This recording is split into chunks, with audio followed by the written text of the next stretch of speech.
لام میم اللہ لا الہ الا هو الحی القیوم نزل علیک الکتاب بالحق مصدقا لما بین یدیہ وانزل التوراۃ والانجیل۔ یہ سورہ آل عمران کی پہلی آیت چل رہی ہے۔ بسم اللہ الرحمن الرحیم۔ الف لام میم اللہ لا الہ الا هو الحی القیوم، اس میں پہلا لفظ الف لام میم استعمال ہوا ہے۔ الف لام میم جو ہے حروف مقطعات ہے اور اس کے بارے میں جو تفصیل تھی وہ پہلے گزر چکی ہیں سورہ بقرہ کے شروع میں۔ تاہم یہ بات اس میں سمجھ لینی چاہیے کہ الف لام میم یہ حروف مقطعات میں سے ہے اور اس کے اندر جو علماء کی رائے ہیں وہ یہ ہے کہ یہ اللہ تعالیٰ اس کی مراد کو زیادہ جانتا ہے۔ بعض لوگوں نے اس کے اندر کہا ہے کہ الف لام میم یہ حروف تہجی کو شروع میں پیش کیا ہے اور یہ اللہ تعالیٰ کی طرف سے ایک چیلنج ہے ساری دنیا کے لیے کہ اگر لوگ اس بات کو چاہیں کہ وہ کسی بات کے اوپر عمل کر سکتے ہوں اور یہ سوچ سکتے ہوں کہ ہم کوئی قرآن یا اس جیسی کتاب ہم پیش کر سکتے ہیں، اگر لوگ اس طریقے کے ہوں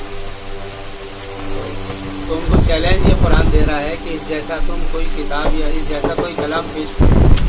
ایک چیلنج کے طور پر اسلام میں حروف تہجی دیے گئے۔ ایک رائے یہ بھی اللہ لا الہ الا هو الحی القیوم۔ وقت نجران کا ایک وفد تھا جو رسول اکرم علیہ السلام کے پاس میں آیا، عیسائی، اور انہوں نے کچھ باتیں رسول اکرم علیہ السلام سے کی ہیں عیسیٰ علیہ السلام کے متعلق۔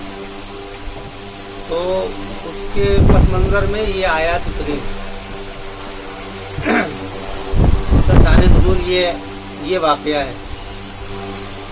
البتہ اتنی بات سمجھ لینا ضروری ہے کہ اس سے پہلی جو سورت تھی سورہ بقرہ اور یہ سورہ آل عمران، یہ گویا کہ بنی اسرائیل کے اوپر اللہ تعالیٰ نے اس سے اتمام حجت کیا ہے اور اس کے اندر بھی جتنے بھی مضامین ہیں وہ سارے کے سارے بنی اسرائیل سے متعلق ہیں۔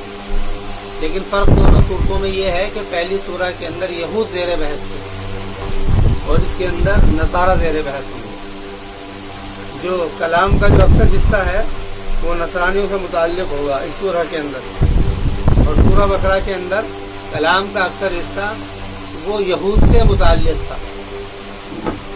تو بات شروع ہو رہی ہے اللہ لا الہ الا هو الحی القیوم۔ سب سے پہلا لفظ یہ ہے کہ اللہ تعالیٰ وہ ہے کہ جس کے سوا کوئی معبود نہیں ہے، حی القیوم ہے۔ اس کی تفسیر کے بھی متعلق آیت الکرسی میں باتیں آ گئی تھیں۔ البتہ اتنی بات سمجھ لینی ضروری ہے کہ جو معبود ہوگا وہ حی اور قیوم ہوگا۔ یہ دو صفاتیں ذکر کی ہیں، یعنی کہ وہ زندہ ہوگا اور اس کی زندگی ایسی ہوگی جو خود بخود ہوگی، کسی کے قائم کرنے سے وہ قائم نہیں ہوگا بلکہ خود بخود قائم ہوگا اور ساری چیزیں اس سے قائم ہوں گی۔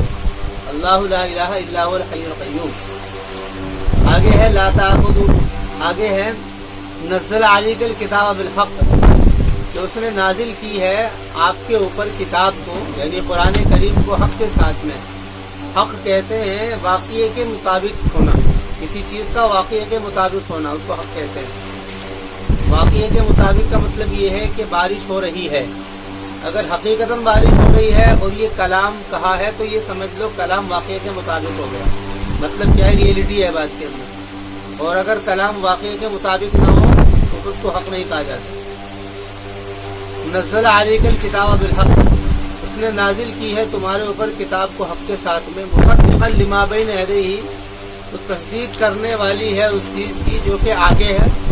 وانزل التوراۃ والانجیل، اور اس نے نازل کی ہے تورات کو اور انجیل کو، من قبل، اس سے پہلے، یعنی تورات اور انجیل کو بھی اللہ رب العزت نے ہی اتارا ہے۔ قرآن کریم کی تصدیق وہ ہے تورات اور انجیل کے اندر ہے، کیونکہ بنی اسرائیل زیر بحث ہے اور ان کے سامنے یہ کتاب تورات اور انجیل آئی ہے۔ تو بات یہ چل رہی ہے کہ تورات اور انجیل بھی اللہ رب العزت نے نازل کی ہے، جس میں اس کی تصدیق کی قرآن کریم کی۔ من قبل، تورات اور انجیل کے اندر فرق یہ ہے کہ تورات کے اندر جو مضامین ہے وہ قانون ہے، تورات کے معنی ہی قانون ہے، اس میں مضامین وہ ہے قانون کے ہیں، سزائیں ہیں، عقوباتیں ہیں، حدیں ہیں. اور انجیل کے اندر زبور کے اندر محکمات آیتیں ہیں. محکمات کہتے ہیں وہ آیتیں جو کہ ان کے اوپر کوئی اختلاف ہی نہ ہو، یعنی کہ جو کہ عقائد سے متعلق باتیں ہیں وہ ہیں زبور کے اندر. اور تورات کے اندر ضابطے ہیں، قانون ہیں. اور انجیل کے اندر تورات اور زبور کے اندر جو چیزیں رہ گئی تھیں یا جن چیزوں میں تحریف ہو گئی تھی اس کی تصحیح کی گئی ہے. اب قرآن کریم کے اندر ان ساری چیزوں سے الگ ایک نیا ہی مضمون لیا ہے، اور وہ یہ ہے کہ جتنا بھی مضمون پہلی کتابوں میں ذکر ہوا تھا ان سارے مضامین کو ذکر کیا گیا ہے، واقعات کی تصدیقات کی گئی ہیں اور تصحیح کی گئی ہیں، اور جو تحریف ہو گئی تھی ان کو ختم کیا گیا ہے. تو فرمایا انزل التوراۃ والانجیل من قبل ھدی للناس، جو کہ لوگوں کے لیے ہدایت تھی. یعنی یہ جو آیتیں تھی، یہ جو کتابیں تھی لوگوں کے لیے ہدایت تھی یعنی کہ رہنمائی سے. ہدایت کے مقابل لفظ آتا ضلالت. اهدنا الصراط المستقیم صراط الذین انعمت علیہم غیر المغضوب علیہم ولا الضالین. تو ہدایت کے مقابل کا لفظ ضلالت آتا ہے، یعنی گمراہی سے ہدایت دینے والی ہے. ھدی للناس یعنی ان لوگوں کو جو ان کی اتباع کرے گا، جو ان کی اتباع کرے گا. لفظ استعمال ہوا ہے یہاں پر وانزل التوراۃ والانجیل. وانزل التوراۃ والانجیل یہ باب افعال سے ہے، یہ باب افعال سے ہے. اس کے اندر فرق یہ ہے کہ انزال باب افعال سے ہوگا، اس کے معنی آتے ہیں کہ یعنی کہ ایک بار ہی اترنا، ایک بار ہی کسی چیز کو اترنا. اور اگر باب تفصیل سے ہوتا ہے تنزیل، اس کے معنی ہوتے ہیں آہستہ آہستہ اترنا.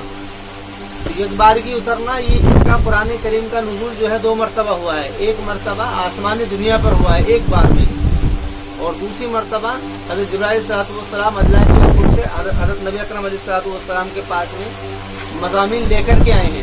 جیسی ضرورت ہوتی تھی ویسے وہ مضمون لے کر کے آیا کرتے تھے. یہ اس کے اندر فرق ہے. وانزل الفرقان، اور اس نے نازل کیا ہے فرقان. فرقان قرآن کے معنی فرقان یعنی کہ فرق کر دینے والی چیز. فرقان کو تورات اور عام طور سے قرآن کریم کا نام فرقان جو ہے اس کے الگ الگ نام دیے گئے ہیں. کہیں فرقان ہے، کہیں پر قرآن ہے، کہیں پر برہان ہے. اس کے علاوہ دوسری جگہ پر اور بھی بہت سارے لفظ ہیں. وہ سیاق و سباق طے کرتا ہے کہ اس کے یہ لفظ کیوں استعمال ہوا ہے. اصل میں تورات اور انجیل کی بات چل رہی ہے. تورات انجیل کے اندر جو تحریفیں ہوئی ہیں ان تحریفات کے اندر جو فرق کیا ہے جس کتاب نے اس کا نام فرقان ہے کتاب. تو اس مناسبت سے یہاں پر فرقان استعمال ہوا ہے. وانزل الفرقان ان الذین کفروا بآیات اللہ لہم عذاب شدید. اس کے بعد بھی فرمانے جب فرق کر دیا ہے اور حق اور باطل کو بالکل الگ کر دیا ہے، اس کے بعد بھی جو اللہ کی نشانیوں کا کفر کر دیتے ہیں. قرآن کریم گویا کے بعد والی آیتیں جو ہے پہلے والے مضمون کو لے کر کے آتی ہیں، اور یہی اس کی بلاغت ہے. اسی کو کہتے ہیں ایجاز کا طریقہ، یعنی کہ بات کے اندر توانت نہ کر کے کلام کو ایسا مختصر کر دیا جائے کہ جس سے بات بھی واضح ہو جائے اور کلام بھی طویل نہ ہو. بے شک وہ لوگ کہ جنہوں نے کفر کیا ہے اللہ تعالیٰ کی آیات نشانی ہے، لہم عذاب شدید واللہ عزیز ذو انتقام.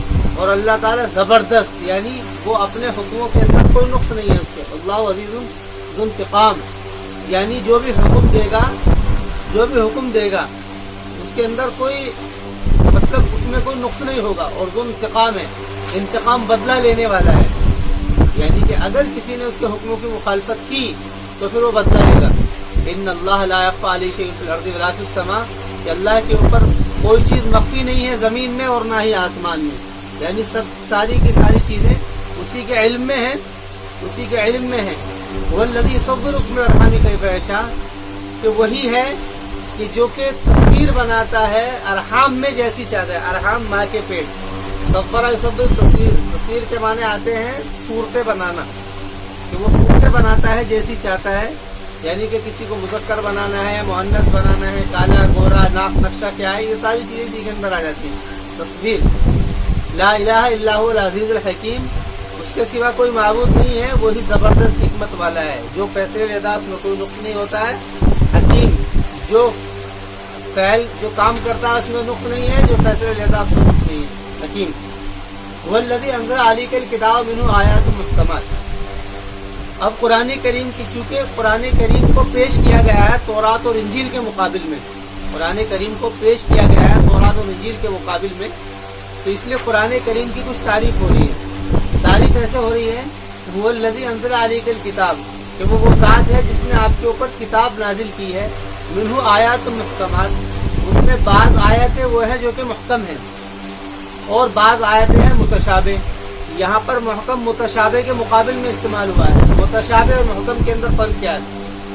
محکمات وہ آیتیں ہیں جو کہ واضح ہوں، جو کہ جس کے اندر کوئی باریک چیز نہ ہو اور وہ خود بخود بات سمجھ میں آ جائے، محکم مضبوط۔ اور متشابہ اس کے مقابل میں وہ آیتیں ہوتی ہیں جو ملی جلی آیتیں ہوتی ہیں، یعنی جن کو سمجھنے میں تھوڑا سا یعنی کہ دشواری ہوتی ہے یا تمثیل کا طریقہ اختیار کرنا ہوتا ہے۔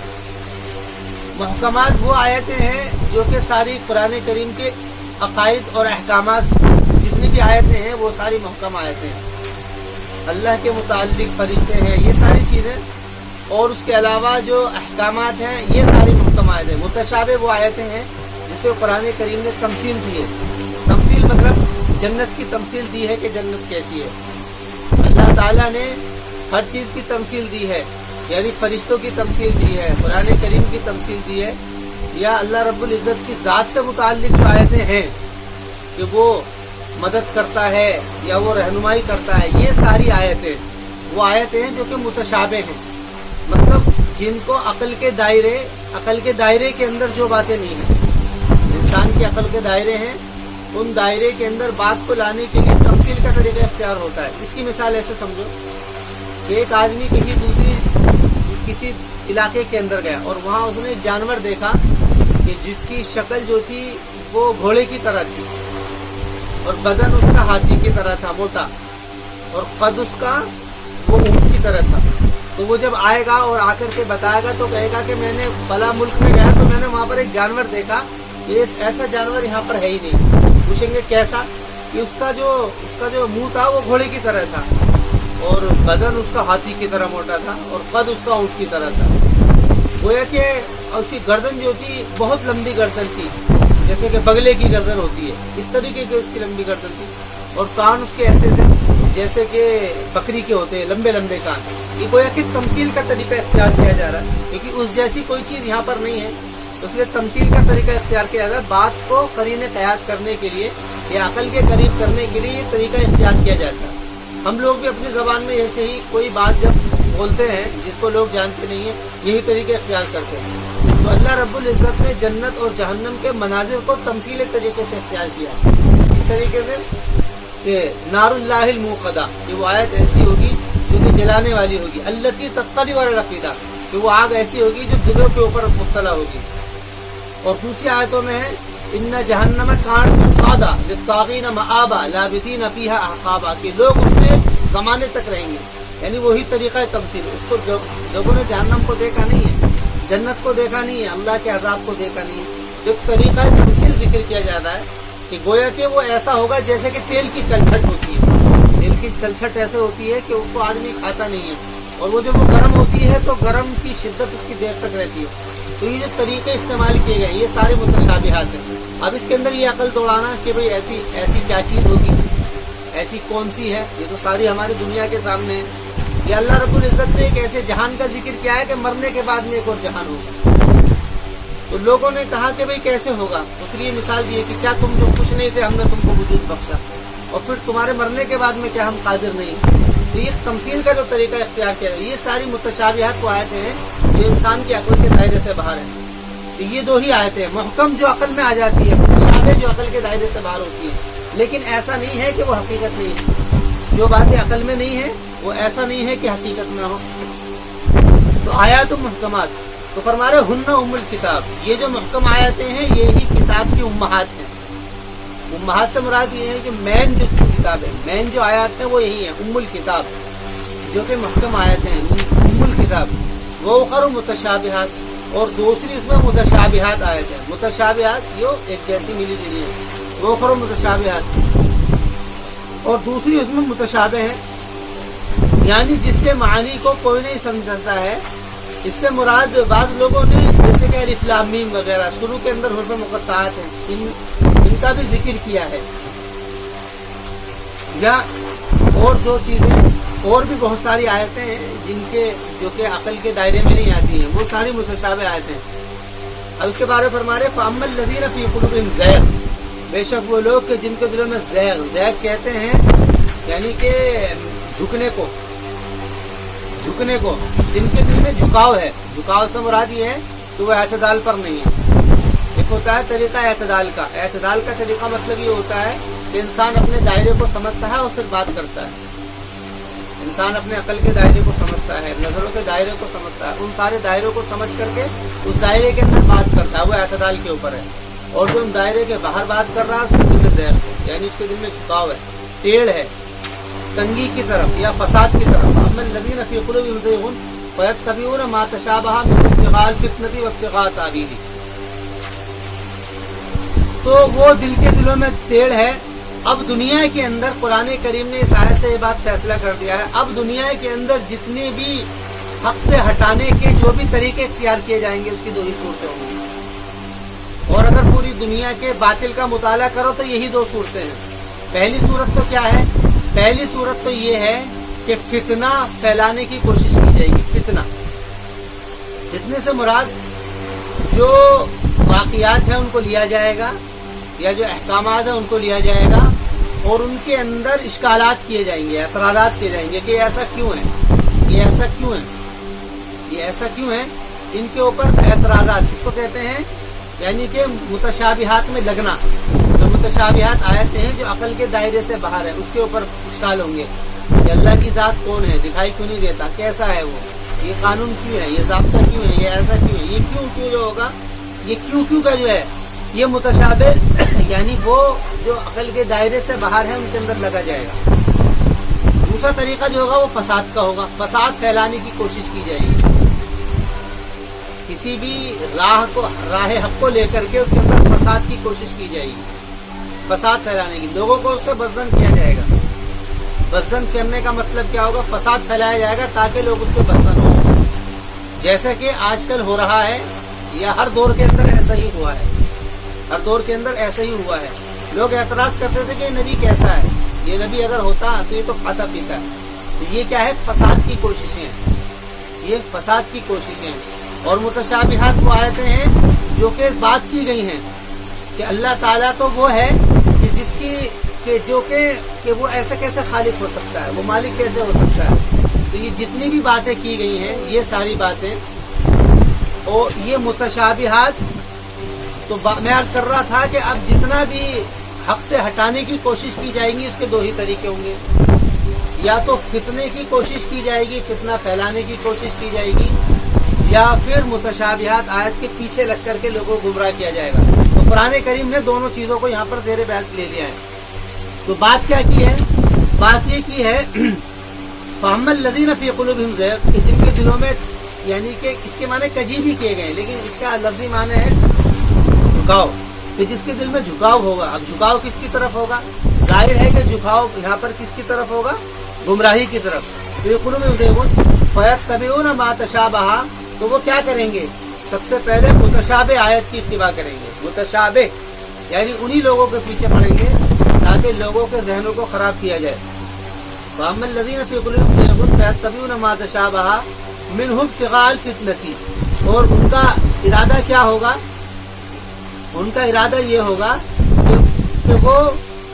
کہ وہ تلاش کریں گے فتنہ۔ مقصد کیا ہوگا؟ فتنہ، متشابہ آیت کو نکالنا اور فتنہ پھیلانا، متشابہ آیتوں کو لوگوں کے سامنے پیش کرنا تاکہ لوگ اس میں شک میں پڑیں، یا پھر دوسرا طریقہ ہوگا کہ فتنہ پھیلایا جائے گا۔ تو یہی دو طریقے ہیں گمراہی کے۔ تو منہ ابتغاء الفتنۃ وابتغاء تاویلہ، اور تعویل کو تلاش کرنے کے لیے، تعویل کہتے ہیں کسی بات کی وضاحت کو، یعنی ان کا ارادہ کیا ہوگا کہ اس کی وضاحت چاہے، حالانکہ وما یعلم تاویلہ الا اللہ، کہ اس کی تعویل کو اللہ کے سوا کوئی جانتا ہی نہیں، اس کی تعویل کو، کیوں؟ کیونکہ عقل کے دائرے جو ہیں وہ محدود ہے، وما یعلم تاویلہ الا اللہ، کہ اس کی تعویل سوائے اللہ کے کوئی نہیں جانتا ہے۔ والراسخون فی العلم، بات یہ کر دی ہے کہ جو راسخ ہیں دین کے اندر، علم میں جو راسخ ہیں، یعنی کہ یہاں پر گویا کہ ایک جملہ لایا گیا ہے پچھلے جملہ سے منقطع کر کے.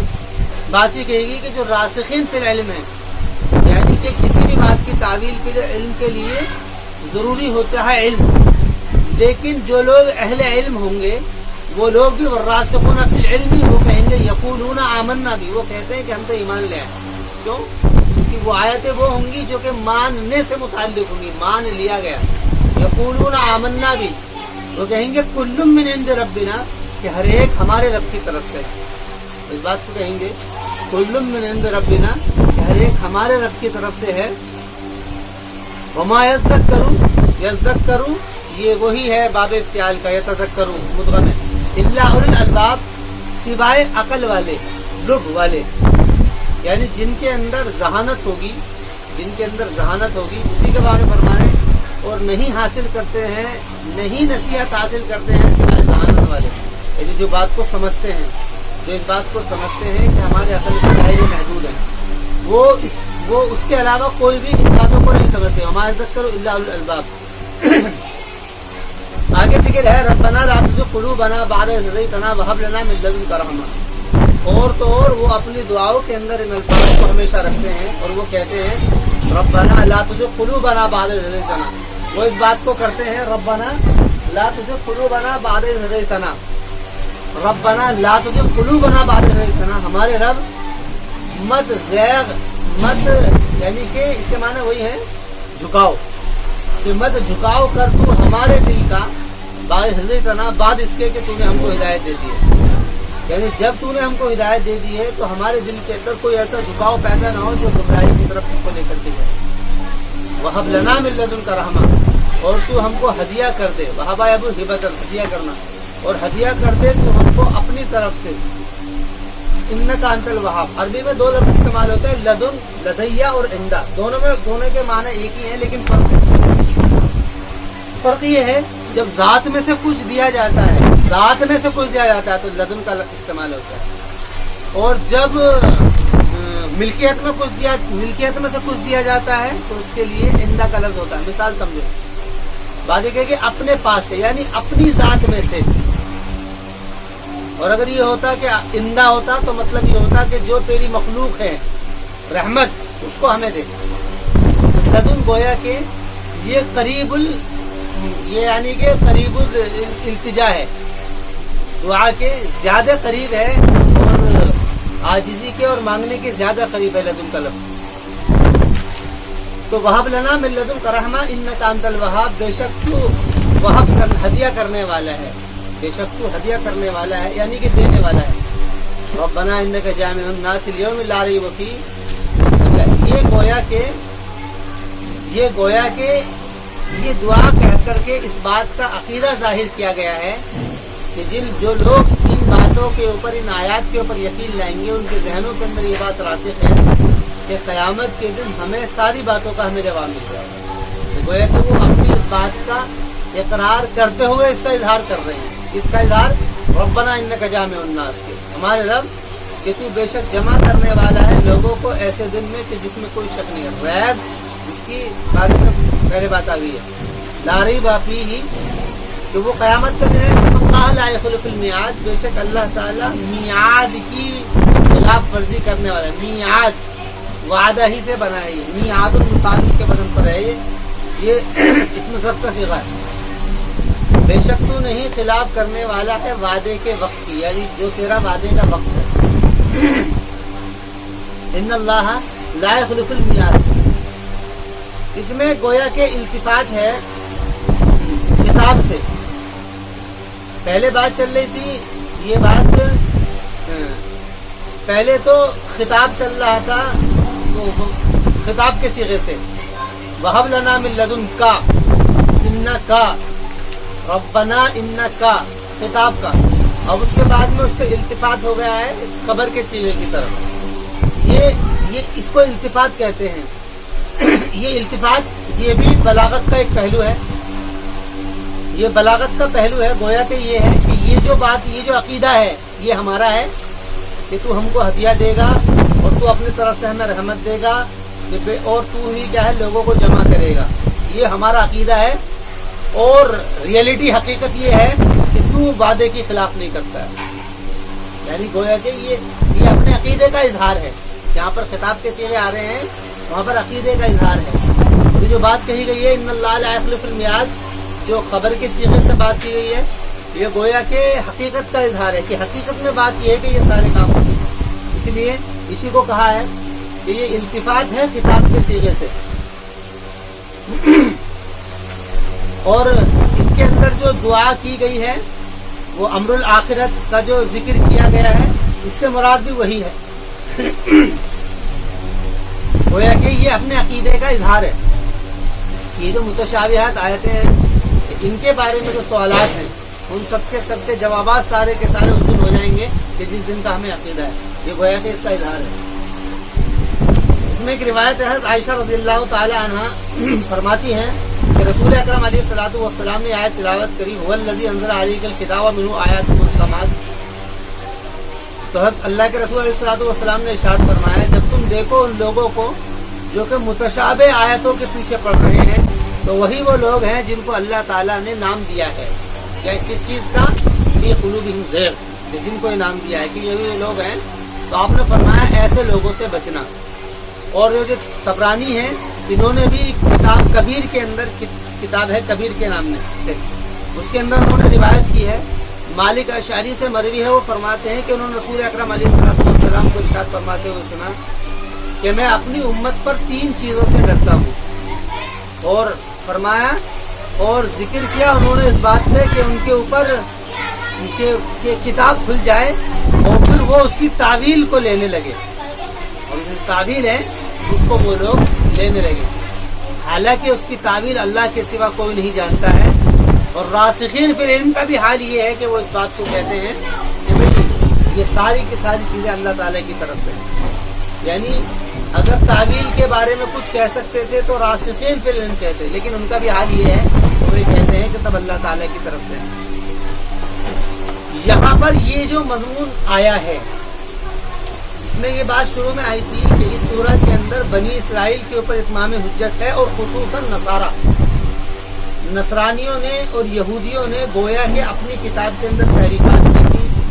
وہ آیتیں جو آیتیں متشابہ تھیں ان آیتوں کو اپنی طرف سے ان لوگوں نے اپنی طرف سے ان کی تفسیریں کرنی شروع کری، اور وہی وہ تفسیر کا نتیجہ نکلا جو انہوں نے اپنی کتابوں کے اندر اس بات کو ثابت کیا کہ اب ہمارے اوپر لازم اس بات کی ہے کہ ہم صرف موسیٰ ہی کی اتباع کریں، اور بعد والا اگر کوئی نبی آتا ہے اس کی اتباع ہمارے لیے لازم نہیں ہے. یہ اسی تحریف کا نتیجہ تھا. اس لیے قرآن کریم کے اندر اللہ تعالیٰ نے اس کی وضاحت کرنے کے بعد میں بات خاص طور پر کہی ہے کہ والراسخون فی العلم کا بھی حال یہ ہوگا کہ وہ کہیں گے کہ ہر ایک اللہ تعالیٰ کی طرف سے ہے. آگے دیکھیے ان الذین کفروا لن تغنی عنہم اموالہم ولا اولادہم من اللہ شیئا واولئک هم وقود النار. بے شک کافرین ہرگز نہیں بے نیاز کرے گا ان سے ان کا مال اور نہ ہی ان کی اولاد. یہی 2 ذرائع ہوتے ہیں کہ جس پہ آدمی امید رکھتا ہے کہ یا تو مال سے بچ جائے گا یا یہ امید ہوتی ہے کہ میرے بچے مجھے بچا لیں گے. ہمارے ایسا نہیں ہوگا. وَأُولَٰئِكَ هُمْ وَقُودُ النَّارِ، اور وہی لوگ جہنم کا ایندھن ہوں گے. ایندھن جلنے کے لیے نہیں ڈالا جاتا، جلانے کے لیے ڈالا جاتا ہے. آگ کے وجود کو جو باقی رکھتا ہے وہ ایندھن ہے، کوئلہ ہے، لکڑی ہے، اور باقی جو چیزیں ہیں وہ جلنے کے لیے ڈالی جاتی ہیں، جلانے کے لیے نہیں ہے. کھانا جب بناتے ہیں تو لکڑی کا استعمال کرتے ہیں، کوئلے کا، کیونکہ وہ ایندھن ہے، اس سے آگ کا وجود ہوتا ہے. اس لیے فرمایا کہ اللہ تعالیٰ ان لوگوں کو ایندھن بنائے گا. یہ گویا کہ وعید ہے سخت. کداب آل فرعون والذین من قبلہم، فرعون کے آل کی داب حالت کی طرح، والذین من قبلہم، اور ان لوگوں کی طرح جو ان سے پہلے ہیں. یعنی جیسے کہ فرعون کو، آل فرعون کے ساتھ میں اللہ تعالیٰ نے یہ کیا تھا کہ ان کو جہنم کا ایندھن بنایا ہے. حالات داب کہتے ہیں حالات کو، کہ جیسی حالت ان کی گئی تھی ایسے ہی حالات ان لوگوں کے ہونے ہیں. اس کی وجہ کیا ہے؟ والذین من قبلہم کذبوا بآیاتنا، کہ ان لوگوں نے ہماری نشانیوں کو جھٹلا دیا، آیات کو جھٹلا دیا. فأخذہم اللہ بذنوبہم، تو اللہ نے پکڑ لیا ان کو ان کے گناہوں کی وجہ سے. واللہ شدید العقاب، تفسیریہ ہے یعنی یہ جو معاملہ ہوگا یہ اس وجہ سے ہوگا، بذنوبہم، ان کے گناہوں کی وجہ سے۔ واللہ شدید العقاب، عقاب اور اللہ تعالیٰ سخت عقب والا ہے۔ عقاب کہتے ہیں سزاً کوئی حکم نافذ کرنا یا سزاً کوئی عمل کرنا، کسی کو سزا دینی ہے۔ اچھا، عقاب کے معنی ایک ہی آتے ہیں، اور عقاب وہ کہتے ہیں جو کہ آخر کے اندر کوئی کام ہوتا ہے، آخر میں نتیجتاً جو حکم نافذ ہوتا ہے اس کو عقاب کہتے ہیں۔ اور عقاب کے اندر عام طور سے سختی کا پہلو نمایاں ہوتا ہے، یعنی کہ سزا کا۔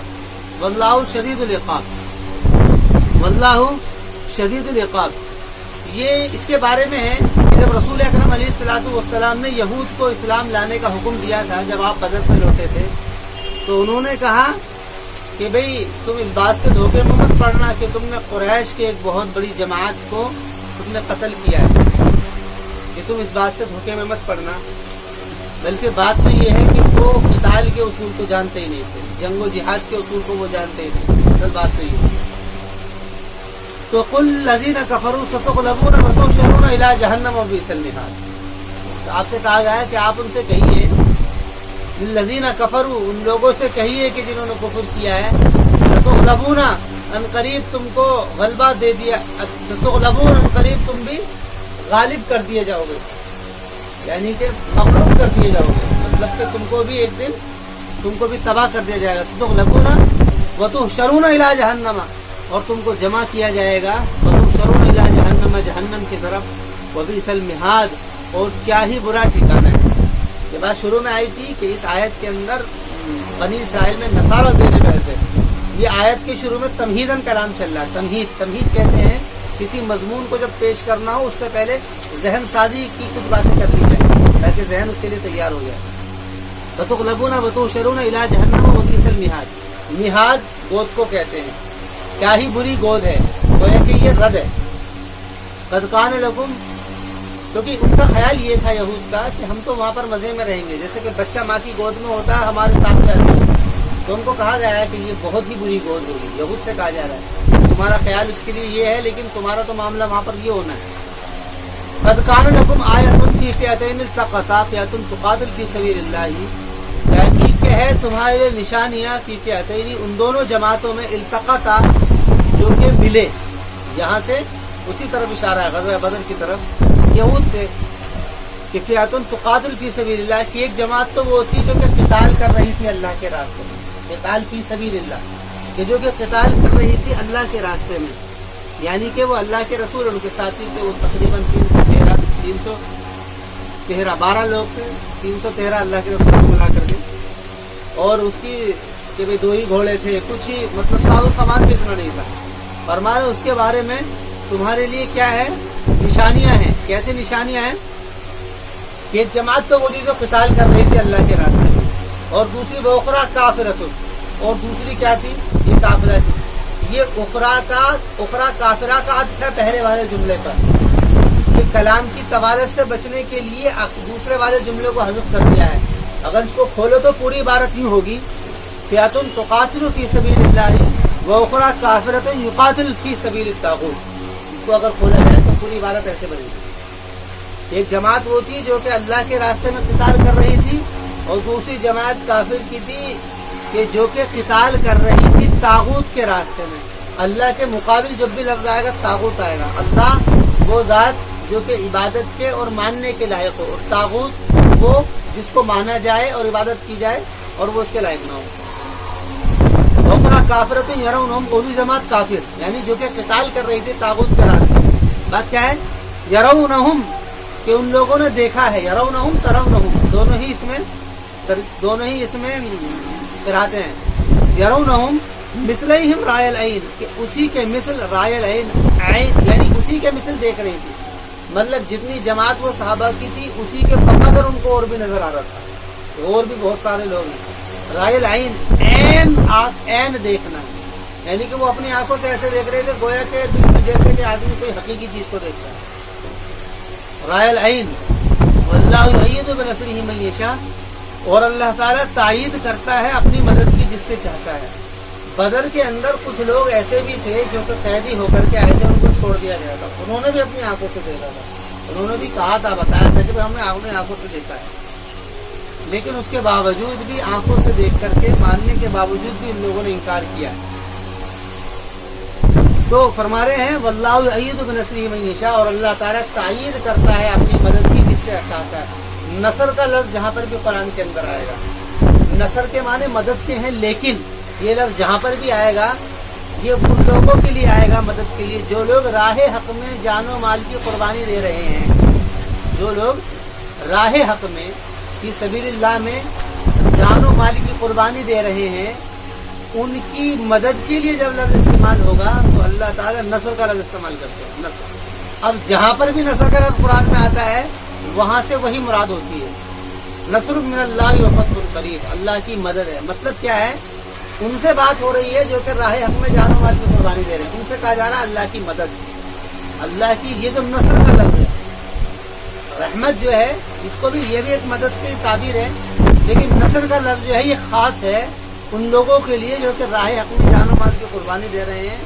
ان کی تائید میں جو تائید اللہ تعالیٰ کی طرف سے ہوتی ہے یا مدد اللہ تعالیٰ کی طرف سے ہوتی ہے، اس کے لیے نصر کا لفظ استعمال کیا جاتا ہے. واللہ یؤید بنصرہ من یشاء، اور اللہ تعالیٰ تائید کرتا ہے اپنی نصر سے جس کی چاہتا ہے. ان فی ذلک لعبرۃ لأولی الابصار، بے شک اس کے اندر یقیناً عبرت ہے اولی الابصار. عبرہ کہتے ہیں کہ نتیجے کو سمجھ کر کے، نتیجے کو جان کر کے یا نتیجے کو سمجھ کر کے حق کی طرف پلٹ جانا. نتیجے کو سمجھ کر کے یا جان کر کے حق کی طرف پلٹ جانا. کہ بے شک اس کے اندر یعنی کہ اس نتیجے کو سمجھو اور پھر حق کی طرف جو لوگ پلٹ جائیں گے ان کے لیے عبرت ہو، یعنی وہ ایسا کام کریں گے. اور وہ کون لوگ ہیں؟ اولی الابصار، جو کہ حقیقت کی آنکھوں سے دیکھیں گے، حقیقت کی آنکھوں سے، جو کہ نتیجے کو دیکھ کر کے بات کریں گے. اولی الابصار. زین للناس حب الشہوات، لیکن فرما رہے ہیں ساری چیزوں کے اندر رکاوٹ کا جو ذریعہ بنے گی، ساری چیزوں میں جو رکاوٹ کا ذریعہ بنے گی وہ دنیا کی تزیین ہے. دنیا کی تزیین ہے. یہ جن چیزوں کا ذکر ہے یہ طبیعت کے اندر شامل ہے. یہی چیزیں تزیین بنتی ہیں تو خواہشات کا چہرہ اختیار کریں. یہی چیزیں اگر طبیعت بنتی ہیں تو ضرورت پھر بنتی ہیں، طبیعت میں آتی ہے تو ضرورت بھی بنتی ہے. یہ چیزیں جو آگے آ رہی ہیں یہ ضرورت بھی ہیں، اور یہ اگر آدمی اس کو مزین کر لے تو خواہشات بھی بن جاتی ہیں. تو فرما رہے ہیں کہ ان ساری چیزوں کے اندر علم و عقل کو جو جھٹلایا جائے گا اس کی وجہ دنیا کی تزیین ہے. زین للناس حب الشہوات، کیونکہ امتحان ہے کہ ہم نے مزین کر دیا ہے لوگوں کے لیے حب الشہوات. شہوات وہی لفظ ہے کہ جو کہ مرد عورت سے متعلق ہوتا ہے. کہ اللہ تعالیٰ نے شہوات کی محبت کو مزین کر دیا ہے. من النساء، عورتوں کی، یعنی گویا کہ یہ کی آزمائش ہے، یہ گویا کہ ایک آزمائش ہے. اب اس کے اندر بات سمجھنے کی اصل حیثیت جو ہے انسانوں میں وہ مردوں کی ہے. عورتیں جو ہیں مردوں کے تابع سے ہیں، اس لیے جتنا بھی کلام ہوتا ہے وہ مردوں سے متعلق ہوتا ہے. کیوں؟ کیونکہ اصل جو ہے حیثیت جتنا بھی معاملہ ہے وہ سارا کا سارا مردوں سے متعلق ہے، امتحان اسی کا ہے. اچھا، عورتوں کو جو ہے تابع کیا گیا ہے، یا تو وہ بیوی ہو کر کے تابع ہے، یا وہ بیٹی ہو کر کے تابع ہے، یا وہ پھر کسی اور سے تابع ہے. لیکن ذمہ دار کی جو حیثیت ہے وہ مردوں کی ہے، اس لیے ان سے ہی خطاب ہے. زین للناس حب الشہوات، کہ مزین کیا ہے لوگوں کے لیے شہوات کی محبتوں کو، من النساء، عورتوں کی، والبنین، اور لڑکوں کی. اولاد بھی مرد کے لیے یعنی آدمی کے لیے محبوب ہوتی ہے. اولاد کے اوپر کوئی پریشانی آدمی برداشت نہیں کرتا، رات دن اس کے لیے بھاگا پھرتا رہتا ہے. اگر کچھ ہو جائے تو اس کو برداشت نہیں ہوتی وہ بات. یہ بات جو ہے حقیقت نہیں. اور جو مرد ہیں اور باپ ہے وہ اس بات کو سمجھ سکتے ہیں. حالانکہ ماں کے اندر بھی ایک دائرہ ہوتا ہے محبت کا، لیکن وہ جو دائرہ ہے محبت کا وہ اصل میں وہ اور باپ کی محبت میں بڑا فرق ہے. باپ کی محبت جو ہوتی ہے وہ شروع سے لیتی ہے آخر تک ہوتی ہے. اچھا، جیسے بچہ بڑا ہوتا رہتا ہے تو باپ کی محبت جو ہے اولاد سے بڑھتی جاتی ہے. ماں کی محبت کم ہوتی ہے، دھیان رکھنا چاہیے. ماں کی محبت بچپن کے بعد میں کم ہوتی چلی جاتی ہے. باپ کی محبت بچپن میں ہوتی ہے لیکن اس کے بعد بڑھتی چلی جاتی ہے. یہ کم ہو رہی ہے، یہ بڑھ رہی ہے، لیکن اس کی جو کم ہو رہی ہے اس کے بڑھنے کے مقابل میں بھی بڑھی ہوئی ہوتی ہے.